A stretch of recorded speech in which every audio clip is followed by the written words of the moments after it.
Brilliance Audio presents the unabridged recording of Firefly Lane by Kristin Hanna, performed by Susan Ericksen.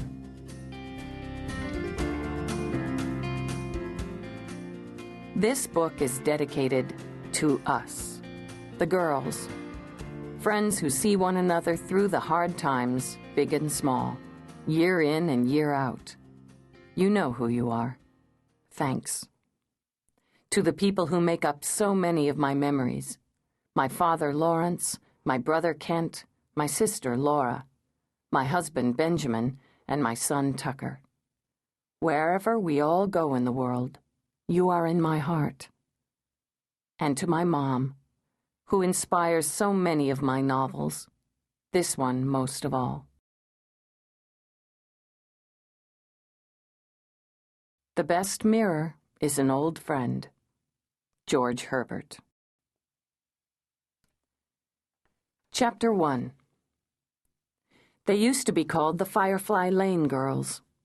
That was a long time ago. More than 3 decades. But just now, as she lay in bed listening to a winter storm raging outside, it seemed like yesterday. In the past week, unquestionably the worst 7 days of her life, she'd lost the ability to distance herself from the memories. Too often lately in her dreams it was 1974.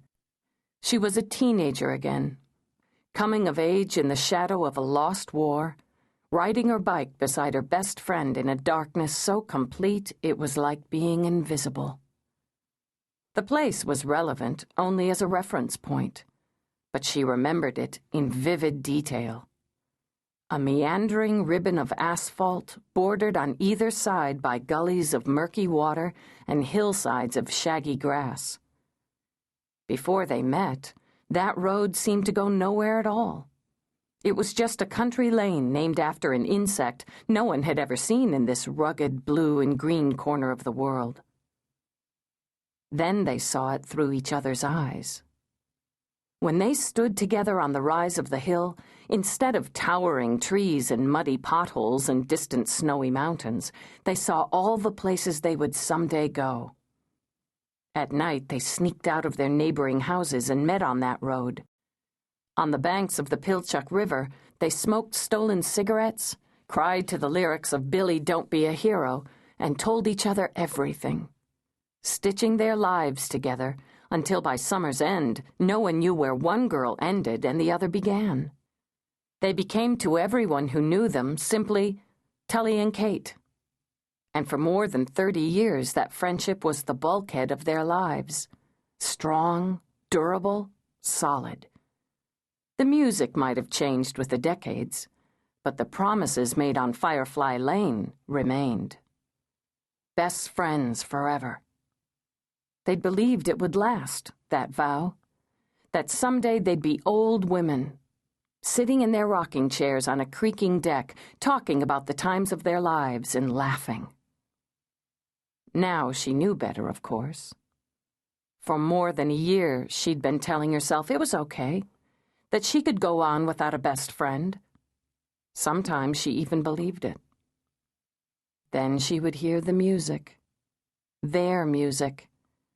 Goodbye Yellow Brick Road, Material Girl, Bohemian Rhapsody, Purple Rain. Yesterday, while she'd been shopping, a bad Muzak version of You've Got a Friend had made her cry right there next to the radishes. She eased the covers back and got out of bed, being careful not to waken the man sleeping beside her. For a moment she stood there, staring down at him in the shadowy darkness. Even in sleep, he wore a troubled expression. She took the phone off its hook and left the bedroom, walking down the quiet hallway toward the deck. There, she stared out at the storm and gathered her courage. As she punched in the familiar numbers, she wondered what she would say to her once best friend after all these silent months, how she would start. I've had a bad week. My life is falling apart. Or simply, I need you. Across the black and turbulent